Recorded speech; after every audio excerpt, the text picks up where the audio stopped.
আজ আমি তোমাদেরকে যে বিষয়টি আলোচনা করব সেটা হলো মালিকানার ভিত্তিতে ব্যবসায়ের ধারণা।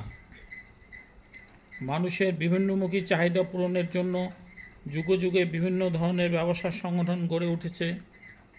এদের উদ্দেশ্য অনেকটা এক হলেও বৈশিষ্ট্য, মালিকানা, আয়তন, কার্যক্ষেত্র ইত্যাদির মধ্যে বিভিন্ন পার্থক্য পরিলক্ষিত হয়। ব্যবসার সংগঠনগুলো আমরা বিভিন্নভাবে ভাগ করি মালিকানার ভিত্তিতে।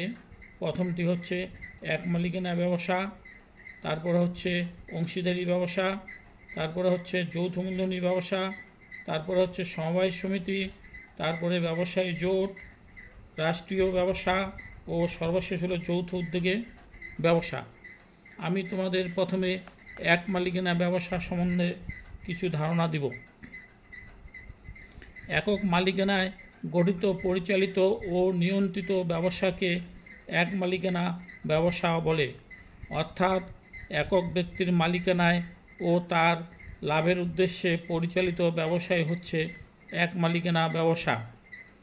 এক মালিকানা ব্যবসায়ের উল্লেখযোগ্য বৈশিষ্ট্য হল একজন ব্যক্তি এর মালিক, যিনি সমুদয় মূলধন সরবরাহ করেন এবং পরিচালনা ও ব্যবস্থাপনা নিজেই করে থাকেন। লাভ হলে সম্পূর্ণ তিনি নিজেই ভোগ করেন, লস হলে সম্পূর্ণ তিনি বহন করেন। নেক্সট আমি তোমাদের ধারণা দেব অংশীদারি ব্যবসা। একাধিক ব্যক্তি মুনাফা অর্জনের উদ্দেশ্যে স্বেচ্ছায় চুক্তিবদ্ধ হয়ে যে ব্যবসা গঠন করে তাকে অংশীদারি ব্যবসা বলে। বাংলাদেশে প্রচলিত 1932 সালের ভারতীয় অংশীদারি আইন অনুযায়ী এ ব্যবসা গঠিত ও পরিচালিত হয়। এ ব্যবসায়ের কমপক্ষে 2 জন এবং সর্বোচ্চ 20 জন অংশীদার থাকতে পারে। তবে ব্যাংক ব্যবসায়ের ক্ষেত্রে এই সীমা সর্বোচ্চ 10 জন। এ ব্যবসায়ের প্রধান বৈশিষ্ট্য হচ্ছে চুক্তি অনুযায়ী এ ব্যবসা গঠন করা হয়।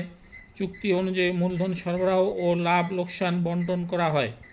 লাভ লোকসান বণ্টনের ব্যাপারে চুক্তিতে কোনো কিছু উল্লেখ না থাকলে তখন সমান হারে লাভ লোকসান বণ্টিত হয়।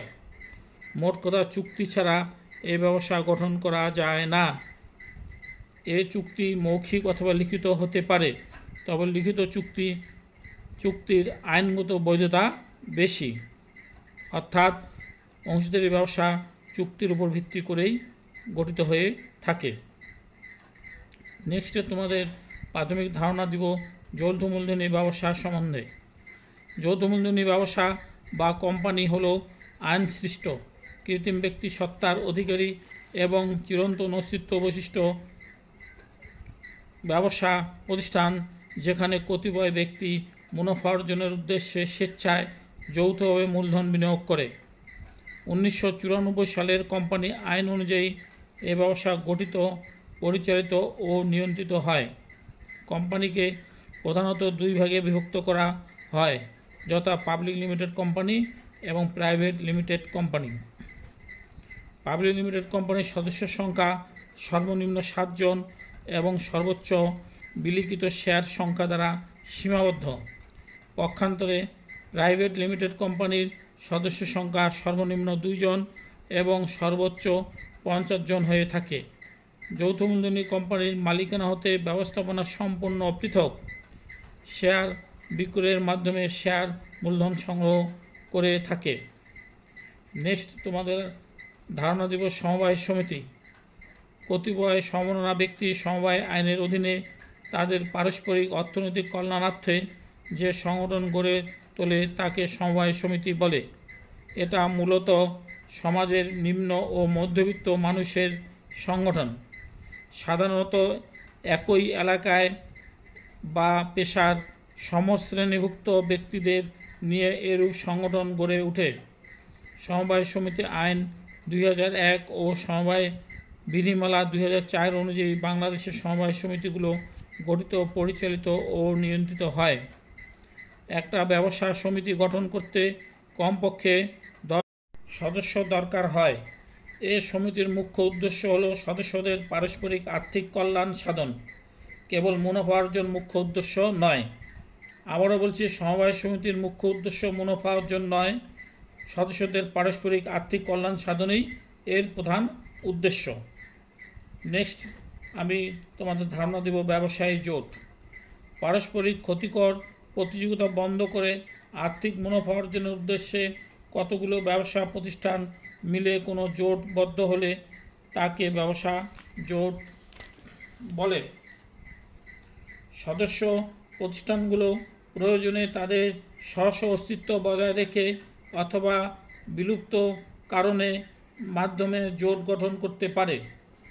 ট্রাস্ট, কার্টেল, পুল, হোল্ডিং কোম্পানি ইত্যাদি এরূপ জোটের বিভিন্ন রূপ।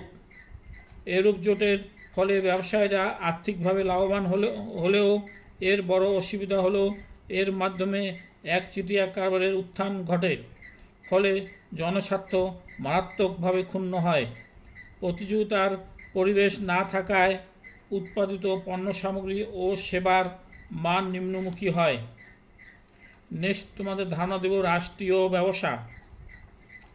রাষ্ট্রীয় উদ্যোগে গঠিত, পরিচালিত ও নিয়ন্ত্রিত ব্যবসাকে রাষ্ট্রীয় ব্যবসা বলে। জনস্বার্থে ও বিশেষ বিশেষ ক্ষেত্রে রাষ্ট্রীয় নিয়ন্ত্রণ জোরদার করার উদ্দেশ্যে রাষ্ট্রীয় ব্যবসা প্রতিষ্ঠা করা হয়। রাষ্ট্রই এ ব্যবসায়ের মালিক। অবশ্য বেসরকারি উদ্যোক্তাদের সাথে যৌথ মালিকানায় এ ব্যবসা গড়ে উঠতে পারে। এরূপ ব্যবসায়ের মুখ্য উদ্দেশ্য হল জনকল্যাণ। সর্বশেষ আমি তোমাদের ধারণা দিব যৌথ উদ্যোগে ব্যবসা। দেশি ও বিদেশি উদ্যোক্তাদের সমন্বয়ে কোনো ব্যবসা গঠন ও পরিচালনা করা হলে তাকে যৌথ উদ্যোগে ব্যবসা বলে। সাধারণত ধনী বা উন্নত দেশের বিনিয়োগকারীদের সাথে উন্নয়নশীল দেশের ব্যবসায়ীদের নিয়ে সম্মিলিত প্রচেষ্টায় এরূপ ব্যবসা পরিচালিত হয়। এতে উন্নয়নশীল দেশে ব্যবসায়িক তৎপরতা ও উন্নয়ন ঘটে, অর্থাৎ দেশের অভ্যন্তরে প্রচুর বিদেশি বিনিয়োগ ও প্রযুক্তির সহজ আগমন ঘটে, অভ্যন্তরীণ সম্পদের সর্বোচ্চ ব্যবহার সম্ভব হয়। এমনকি বিদেশি উদ্যোক্তাদের সাহচর্যে দেশীয় উদ্যোক্তাদের দক্ষতা